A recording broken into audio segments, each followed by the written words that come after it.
Bueno, vamos a empezar la clase.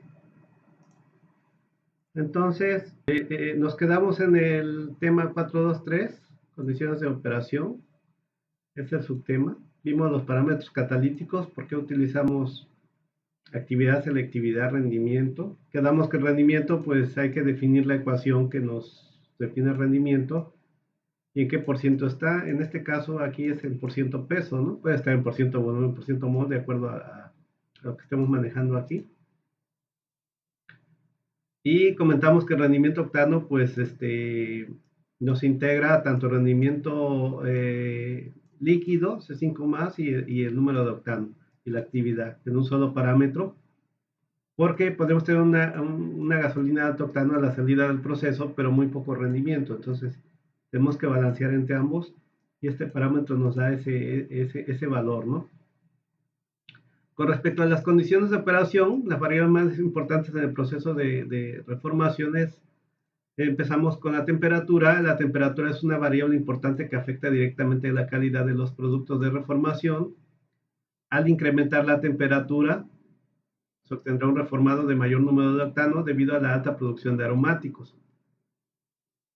¿Ok? Por otro lado, las velocidades de las reacciones de hidrodesintegración, deshidrogenación y deshidrociclización son proporcionales a la temperatura. Las temperaturas típicas en el proceso de reformación son de 490 a 530 más o menos en ese intervalo, grados Celsius. En el proceso semiregenerativo, comúnmente el proceso arranca a 490 y conforme va disminuyendo la actividad del catalizador, medida con el número de octano, como vimos arriba, se va incrementando la temperatura para mantener un RON constante. Cuando alcanza temperaturas alrededor de los 530 grados Celsius es necesario parar la planta para regenerar el catalizador. En el proceso CCR no es necesario parar la planta ya que se realiza la regeneración continua. Ojo, entonces en el proceso semiregenerativo vamos aumentando la temperatura. Le vamos dando seguimiento al producto con el número de octano, pero ojo, si disminuye, lo primero que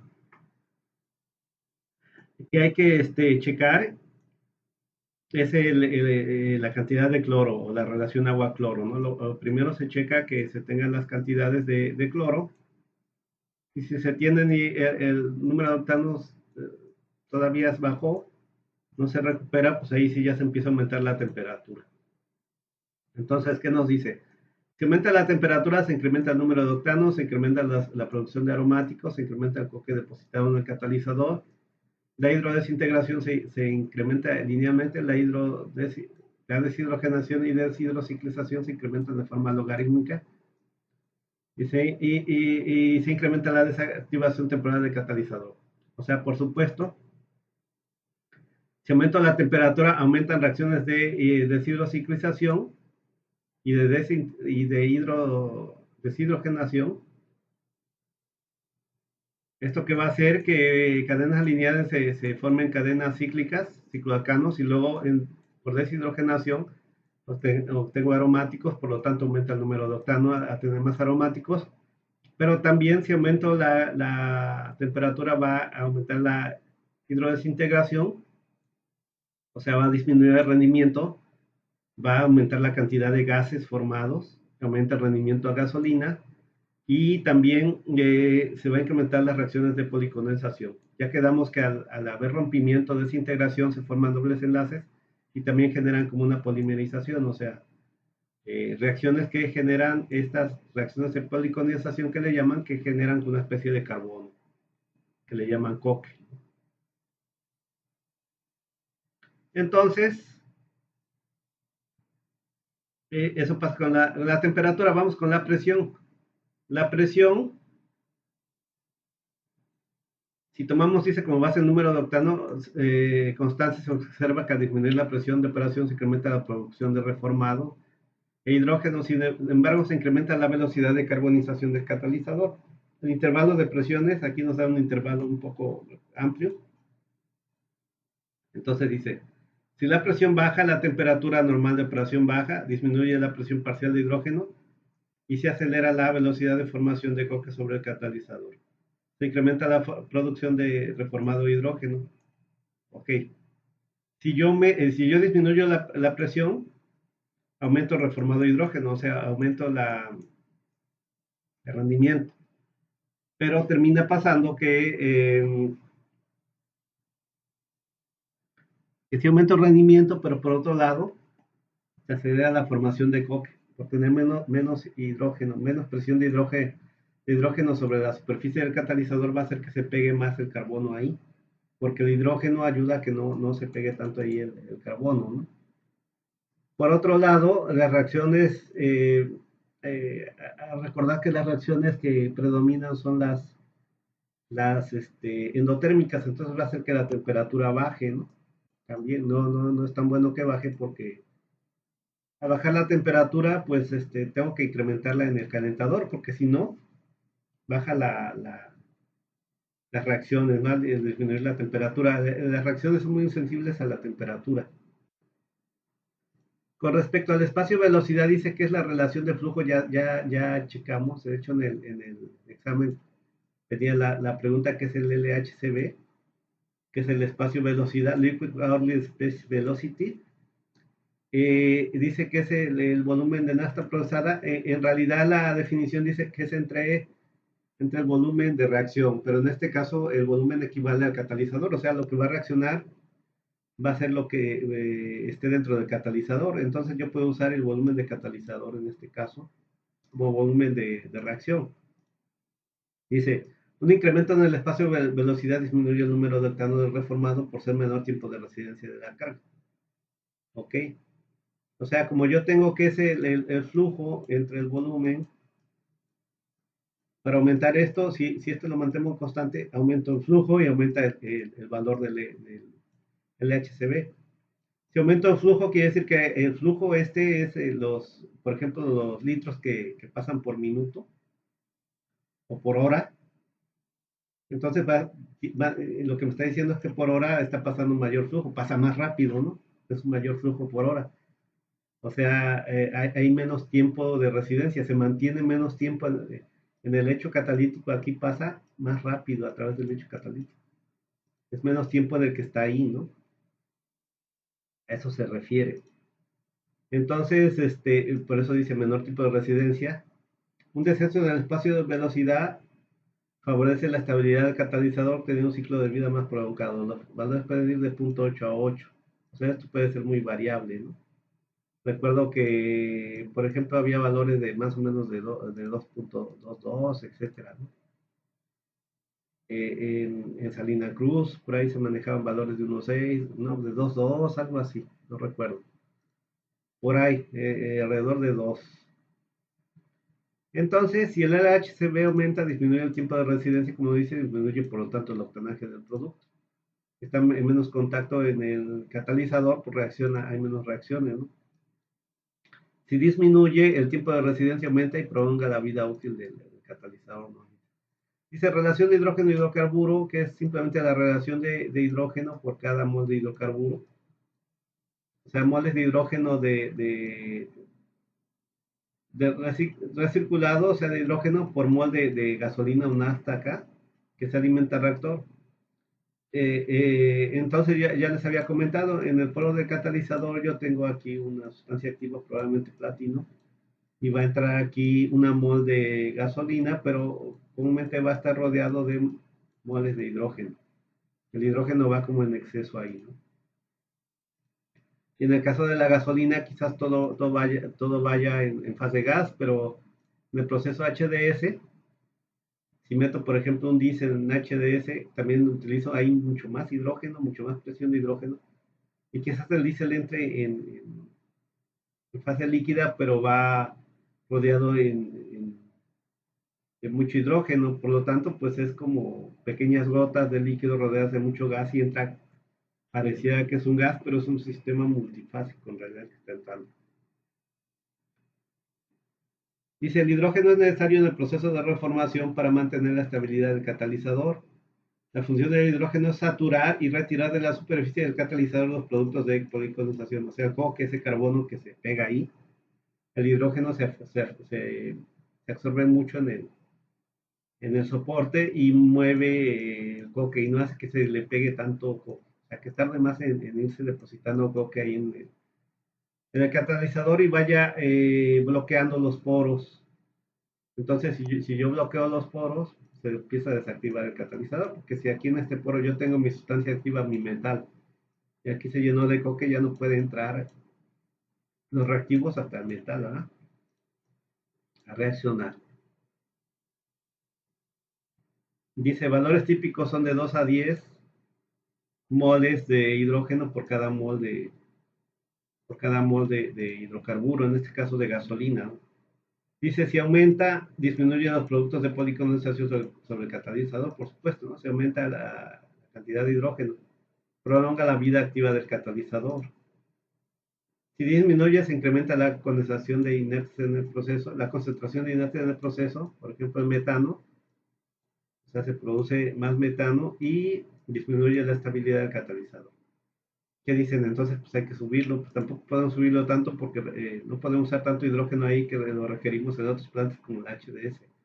Ya comentamos que la mayor cantidad de hidrógeno que se utiliza en las HDS viene de esta reformadora que produce hidrógeno. Otra variable es el tipo de carga. El tipo de carga también lo utilizan en el proceso de reformación como variable.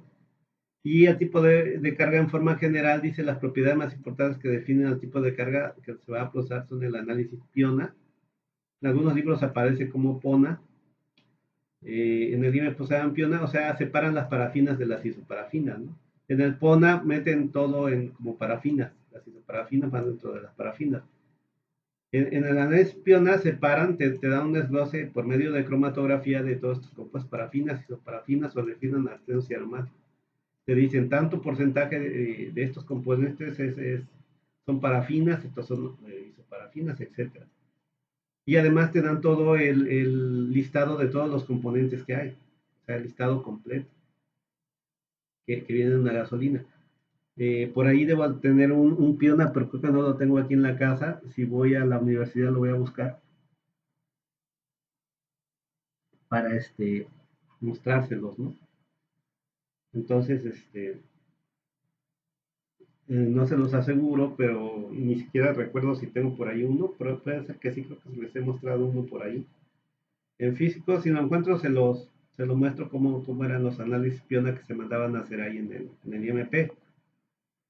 Y bueno, otra forma de evaluar la carga es por medio de la destilación que ustedes conocen, la destilación STM86, y el tipo de concentración de contaminantes es otra de la carga, como metales, azufre, debido a que estas propiedades afectan a la operación de los catalizadores. Dice, la severidad del proceso queda definida por el mayor o menor contenido de naftenos de la carga, ya que la operación menos severa se da con cargas de alto contenido de estos. El intervalo de ebullición típico de la carga de reformación de 50 a 200. Si yo obtengo la destilación a STM86 y una densidad 15-15, puedo obtener el factor de caracterización y puedo tener una idea de cuántos, si predominan ahí los naftenos, los aromáticos, etc. Por supuesto, las parafinas. Una gasolina de destilación primaria lo que más va a tener es parafinas y naftenos.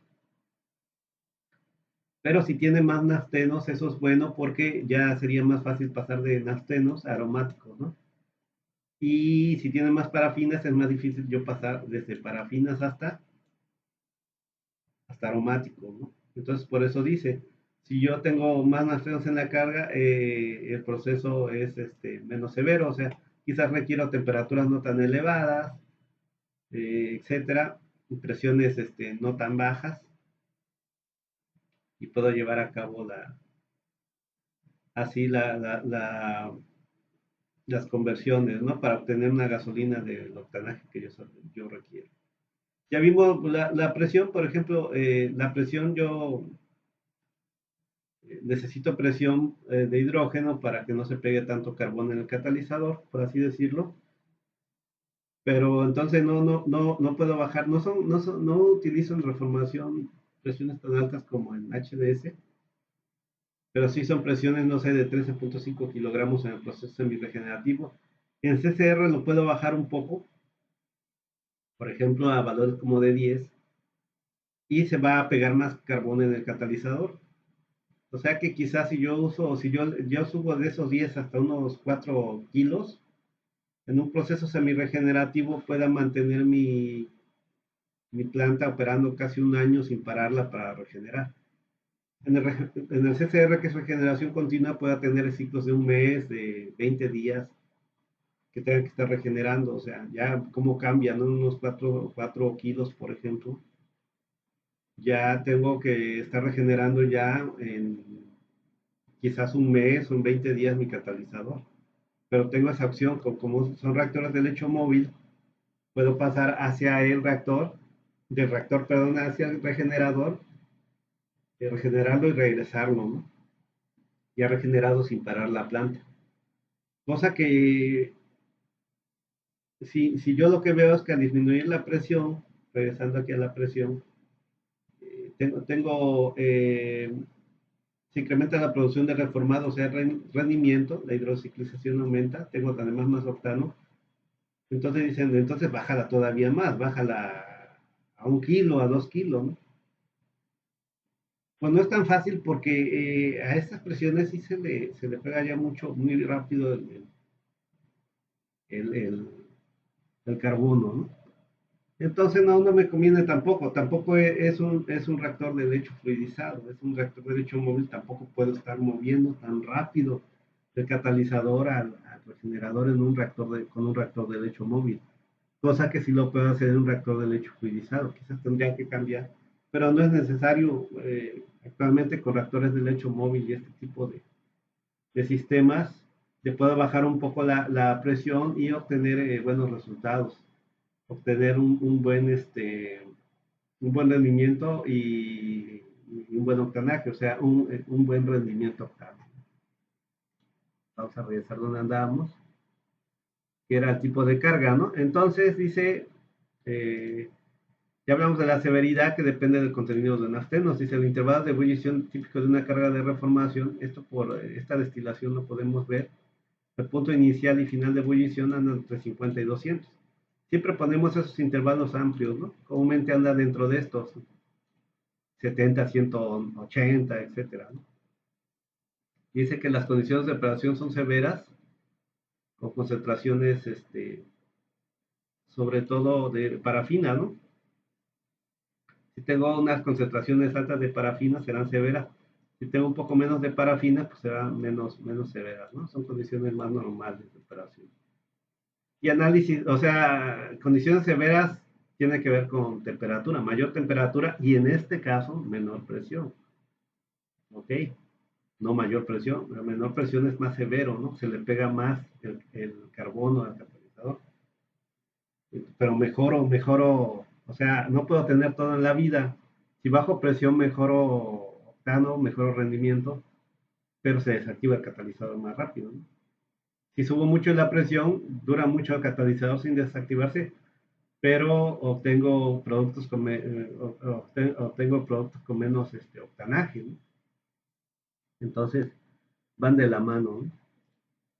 Entonces, igual la temperatura, si aumenta la temperatura, mejoro también el octanaje, pero aumentan reacciones de desintegración y disminuye el rendimiento. Por eso lo mejor es ir siguiendo el proceso con el rendimiento octano, en el cual yo ya en un solo parámetro llevo o estoy evaluando tanto el rendimiento de productos líquidos como mi octanaje, ¿no? Y finalmente viene la relación agua-cloro. Dicen la relación agua-cloro, el control de la relación agua-cloro es uno de los factores más críticos para una operación satisfactoria de reformación. Es la atmósfera agua-cloro del catalizador. O sea, para una operación satisfactoria necesito una atmósfera agua-cloro del catalizador. Los reactores de reformación cuentan con un sistema de inyección de cloro. Ojo, no se integra el cloro así directo. El cloro es gas básicamente a condiciones ambiente. Comúnmente se inyecta, por ejemplo, como dicloroetano o como tetracloruro de carbono, que ya va en forma líquida. El cloro le aporta acidez tipo Lewis al catalizador necesario para llevar a cabo las reacciones. Ojo, el soporte de la alumina ya trae cierta acidez Lewis, pero no trae tanta. Por lo tanto, eh, se le adiciona el cloro para aumentar esa acidez, ¿no? El nivel de cloro se debe mantener en valores típicamente alrededor de 1% peso en el catalizador, inyectándose en una relación agua-cloro. El agua, ojo, ¿por qué en una relación agua-cloro? El problema del agua que se vaya con cloro es que este cloro, como también tengo en el proceso hidrógeno, puede producir ácido clorhídrico y en agua forma un ácido, ¿no? Es un ácido que corroe y me da problemas. Dice, el agua ayuda a que se distribuya el cloro en el catalizador, entonces por eso tengo que estar metiendo agua. Pero un exceso provoca que se desorba y salga del cloro del reactor, provocando lo que les digo, formación de sales de cloro de amonio y ácido clorhídrico. Provocando, estas sales provocan incrustación, se pegan en las paredes de las tuberías y pueden hasta hacer que se rompan, se truenen, y corrosión en las tuberías. Eso es por el ácido clorhídrico. Tienen hasta la fecha muchos problemas de esto en una reformadora, de corrosión en las tuberías. Ya saliendo del reactor sale el cloro. Entonces, el problema es que el agua, si me paso de agua, o sea, tengo que estar siempre en ese control, en ese tira y afloja de controlar esa relación agua-cloro, porque sea como sea, se va a ir desorbiendo. Y si me paso un poco, si me descontrolo y me paso un poco de agua, se desorbe el cloro y ya pierde actividad, porque yo requiero, sobre todo para deshidrociclización, las dos funciones del catalizador, la ácida que la da el cloro y la metálica que la da el platino, o los metales, platino y otros metales, ¿no? Entonces le tengo que adicionar más cloro si se desorbe. Pero el agua la requiero porque requiero distribuir bien el cloro en el soporte. Para que se absorba bien ese cloro, tiene que ir con agua, ¿no? Entonces, esa agua me ayuda, pero me perjudica, ¿no? Dice, las reacciones típicas van de 10 a 20 moles de agua por mol de ácido clorhídrico. Y finalmente se puede decir que la cantidad de cloro es función del tipo de soporte en el catalizador y de la temperatura de operación. Y les puedo decir que yo por ahí pude trabajar mi tesis de maestría en un proyecto que se quedó ya a punto de llevar el catalizador a la planta industrial, en el cual se estaba integrando la acidez dentro del mismo sólido. Se utilizaba un sólido que es zeolita. De hecho, esa zeolita básicamente es un polvo blanco, la alúmina. Aquí, desafortunadamente no les puedo mostrar, pero en el laboratorio de hidrocarburos tenemos zeolita, tenemos alúmina, y veremos que a simple vista son como talcos que no se ven la diferencia, pero tienen diferencias. De hecho, una de las bondades que tienen las zeolitas, que se usan para muchas cosas, es que puede haber zeolitas ácidas. Nada más que esas zeolitas tienen dos tipos de acidez. Tienen acidez tipo Brostek y Lewis. Nosotros empezamos trabajando, por ejemplo, con soportes con, por ejemplo, 10% de zeolita y el 90% de alumina, pero desintegraban mucho debido a la acidez Brostek que llevaban. Entonces tuvimos que buscar la forma de eliminar la acidez Brostek y dejar nada más la acidez Lewis. Y estuvimos trabajando mucho para lograrlo y se disminuyó la acidez Brostek, dejando la Lewis. Y pues estuvo trabajando mucha investigación aplicada, de manera que se obtuvo un catalizador con una buena acidez que pues competía muy bien con los catalizadores solamente de alumina clorada, que así se le llama alumina clorada cuando se le adiciona cloro. Nuestro catalizador ya no llevaba cloro. Ese primer catalizador se estaba haciendo nada más monometálico con platino, pero competía muy bien con el catalizador industrial que estaba en ese momento, pero además con otras bondades. La primera era que ya no usaba cloro, o sea, era eliminar esos problemas de corrosión que genera el cloro y de operación que tienen que estarlo ajustando. Y la otra es que también dio otras bondades, como que tenía muy buenos rendimientos octano o sea, comparables con el catalizador industrial que se comparaba. Muchas veces se comparan con los mismos catalizadores que generaba el IMP, que estaban ya en planta, porque en ese tiempo casi el 100% de las plantas de refinación tenían catalizadores hechos por el Instituto Mexicano del Petróleo, o sea, era marca IMP. Actualmente creo que no hay ninguno, ¿no? Y se iba comparando con los catalizadores comúnmente. Entonces, pues la idea era mejorarlo de alguna manera. Si mantenía ciertos parámetros iguales, eh, eh, o sea, lo ideal era mantener los parámetros y mejorar alguno, ¿no? O mejorar todos de preferencia, pero bueno, en este caso lo que se buscaba era que tuviera mismos parámetros, mismos rendimientos octanos, que tuviera la misma estabilidad o mejor estabilidad que el otro catalizador. Acuérdense que la estabilidad es cuánto aguantaba el catalizador sin que se baje el octanaje a una temperatura, a unas condiciones de operación específicas.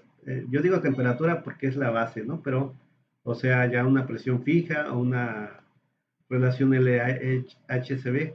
¿Qué se hacía ya en la investigación? Se usaba una planta piloto.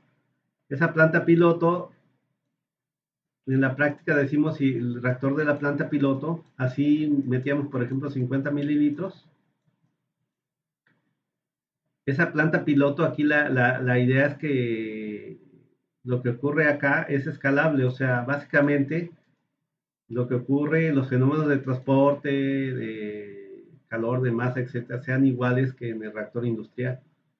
En buena parte, porque se usan las mismas condiciones. O sea, si el catalizador que se estaba desarrollando para la refinería Salina Cruz, entonces decía, se usan condiciones de la planta de Salina Cruz. ¿Qué condiciones? LHCb, relación hidrógeno-hidrocarburo la misma, este, presión, temperatura. Entonces, esos parámetros los mismos, ¿no? Básicamente en cuestión de similitud dinámica de los remolinos que ocurrieran aquí, tienen que ver con estos, ¿no? Y en buena parte con el LHCb.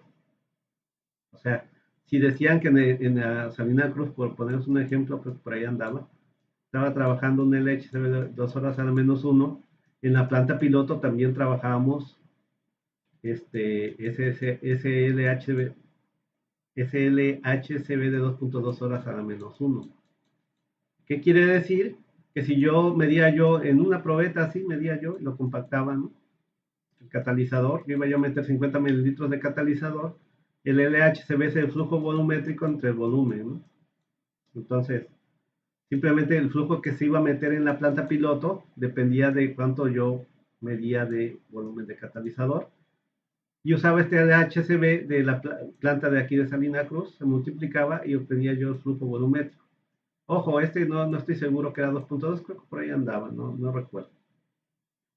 Y entonces estoy asegurando que el flujo que pasa aquí con este LHCb, más o menos van a ser, eh, va a haber similitud, ¿no? Dinámica de lo que esté pasando ahí.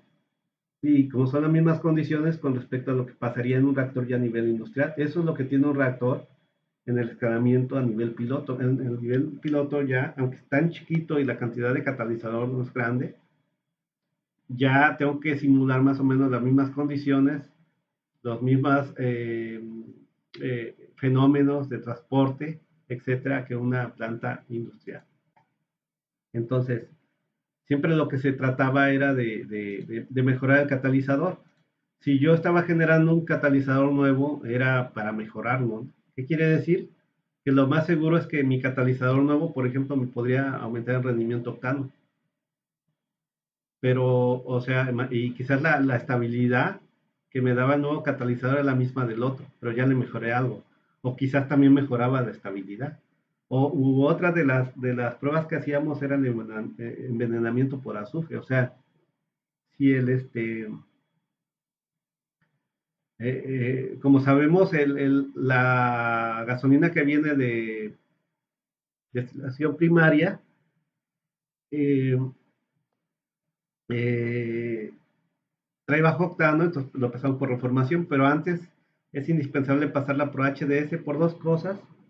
Pues una de las normas que las gasolinas no deben llevar mucho contenido de azufre, pero La otra es por proceso, el catalizador de reformación se, se desactiva por azufre. Si se descontrola la planta de HDS y me mandan de ahí directamente a la gasolina, puedo envenenar el catalizador de, este, de reformación y se desactiva. Entonces, yo hacía pruebas de envenenamiento, o sea, hacía cargas de, por ejemplo, 10 partes por millón de azufre y le daba ciertas inyecciones a cierto tiempo a mi gasolina y veía cómo le afectaba a mi catalizador. Veía que efectivamente bajaba el número de octano que obtenía después de inyectar, pero después se recuperaba, ¿no?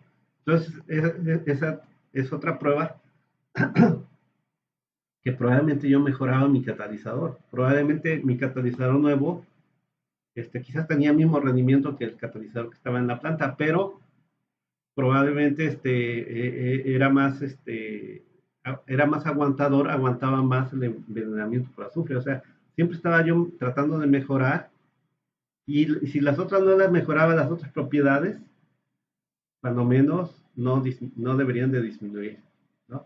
Y en el caso del catalizador que era con zeolita, pues la principal mejora era pues, tratar de mantener mínimo, mantener la actividad mínimo, mantener la estabilidad, etcétera, pero ahora adicionalmente eliminar el uso de cloro, que me genera muchos problemas de corrosión.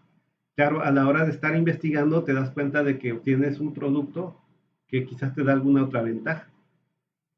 Y por ejemplo, una ventaja que daba es que el catalizador a temperaturas menores era activo, funcionaba bien. No sé, ya estamos hablando de 20 grados abajo que son, o 30, que son muy buenos. O sea, me ahorro también combustible, me ahorro dinero, ¿no? No tengo que alcanzar las temperaturas de reacción. Ojo, en el examen yo les pregunté por qué tengo un calentador a fuego directo antes del reactor en el proceso de HDS. Por supuesto, es para elevar las temperaturas de lo que voy a meter al reactor a las temperaturas de reacción, ¿no? Para eso es el calentador a fuego directo. Aquí, de hecho, como ya vimos, tenemos por ejemplo en el proceso semi-regenerativo y también con reactor de CCR, en el proceso CCR, como tenemos reacciones endotérmicas, baja la temperatura y por eso yo divido en tres reactores mínimo. Porque en el primer reactor baja la temperatura, entonces vuelvo a recalentar en un calentador a fuego directo para que regrese otra vez a la temperatura de reacción, ¿no? Porque dependen mucho de las reacciones de la temperatura también. ¿Ok? Entonces eso se estuvo haciendo con el catalizador zeolítico. Este, entonces seguimos con esto. Dice, nos dice que el cloro, o sea, con el agua genera formación de sales cloradas de ácido clorhídrico. Por lo tanto, provoca discrustación y corrosión, esto ya lo mencionamos, ¿no? O sea, los problemas que decíamos que por eso estamos usando un catalizador con zeolita. La zeolita es un polvo que de hecho no se ve. Nosotros tenemos un soporte que parecía el mismo que del otro catalizador, muy parecido, pero por dentro sabíamos que tenía un compuesto, hay un 10% de un compuesto diferente que daba acidez ya dentro de ese mismo sólido. Ya no es un cloro que está absorbido como en este caso, ¿no? Está absorbido y se desorbe con el agua. Ese era un sólido que no nos iba a causar esos problemas de corrosión, que de hecho yo lo puedo agarrar con la mano y se supone que tiene acidez, pero no me da problemas en la mano, ¿no? No como un ácido clorhídrico, ¿no? Bueno, dice, las relaciones típicas van de 10 a 20 moles de agua por mol de ácido clorhídrico, esto para mantener un 1% más o menos de, de 1% en peso de cloro en el catalizador, pero eso también lo van variando, dice, porque se puede decir que la cantidad de cloro en función del soporte del catalizador es la temperatura de operación. Actualmente prácticamente también la mayoría de catalizadores de reformación siguen siendo con cloro, alúmina clorada, y cada desarrollador te dirá más o menos qué cantidad de cloro hay que meter a su soporte y también de acuerdo a la temperatura de operación, porque como ya sabemos, cuando va bajando la actividad medida como número de octano, o sea, yo digo baja la actividad, ¿por qué me di cuenta? Porque ya al medir el número de octano baja el número de octano. Entonces, si yo mantengo la cantidad de cloro y veo que sigue bajo el número de octano, pues lo que sigue es aumentar la temperatura. Aumento la temperatura, pero también ahora ya tengo que redefinir mi cantidad de cloro, porque a mayor temperatura se va a disolver más el cloro, entonces hay que adicionarle más, ¿no? Entonces dice, si el catalizador está sobreclorado, me paso de cloro, las reacciones que promueven la función ácida, principalmente hidrodesintegración y demetanización, son selectivas. O sea, voy a disminuir el rendimiento. A gasolina se me va a ir más, de mi gasolina se va a convertir más a gases como metano, etano, propano y butano, ¿no? Dice, la producción de reformado hidrógeno disminuye por lo mismo, ¿no? Porque se van a ir más a este tipo de reacciones. Dice, la concentración de gas seco es lo que estamos diciendo, aumenta, ¿no? Aumenta. El gas seco que le llaman es básicamente metano, etano. ¿Por qué le llaman gas seco? No porque lleve agua, ¿no? Este gas seco es porque comúnmente no se condensa fácil, ¿no? Y el gas LP, luego también dicen que es un gas húmedo. ¿Por qué? No porque lleve agua, sino porque a veces con poca presión ya se forman fase líquida, ¿no? Se forma fase líquida y por eso dicen, a veces le llaman gas húmedo. Y el gas seco, porque es muy difícil de que si yo llevo en una tubería metano y etano, es difícil que ahí vayan dos fases, en fase vapor y líquida, ¿no? Bueno, el ciclo de operación disminuye por la formación de coque, ¿ok? Pasa eso también. Se empieza a generar coque porque ayudan, la acidez ayuda a esas reacciones de hidrodesintegración, de metanización y de policondensación. ¿Por qué? Porque al formarse hidrodesintegración se rompe la molécula y genera una molécula de alqueno, ¿no? De olefina, que estas tienden a polimerizarse, o sea, a reaccionar entre ellas y formar una especie de polímero, pero en realidad es un carbón, es un compuesto medio pesado, ¿no? Que parece carbón, que le llamamos coque, ¿no? Ok, dice, si existe exceso de agua, se provoca arrastre de cloro fuera del reactor. Por supuesto, el agua, dicen, entonces, ¿para qué usamos el agua? Porque ya arriba lo comentamos que esta agua sirve para dispersar el cloro en el reactor. Pero también me va a dar mucha lata, ya quedamos, porque genera que el cloro se desorba del soporte y se haga afuera, y además ese cloro con el hidrógeno que hay dentro también de ahí de la planta, del reactor, forma ácido clorhídrico, y el HCl en agua, pues es un ácido que va a corroer, ¿no? Y se provoca desactivación temporal, por supuesto, por falta de cloro. Yo requiero cloro para llevar a cabo varias reacciones. La principal que la deshidrociclización, perdón, la principal, que es llevar una cadena lineal a una cíclica, requiere de las dos funciones del catalizador, de la función metálica, que nos da reacciones de hidrogenación y deshidrogenación, y de la función ácida, que me va a permitir este tipo de reacciones, ¿no? De deshidrociclización, pero también me va a producir reacciones indeseables, ¿no? Por eso aumenta la desactivación, pero dice también aumenta la desactivación permanente al disminuir el soporte, su área superficial y volumen de poro. Un poco del problema del agua es que el agua es como, ya saben, ¿no? El agua hace como erosión, ¿no? Donde pasa agua empieza a hacer erosión. Entonces, si pasa agua dentro de los soportes, también esos cavernas, esos poros se empiezan a deteriorar y se empiezan a hacer más grandes, pero al hacerse más grandes disminuye el área superficial interna de los catalizadores.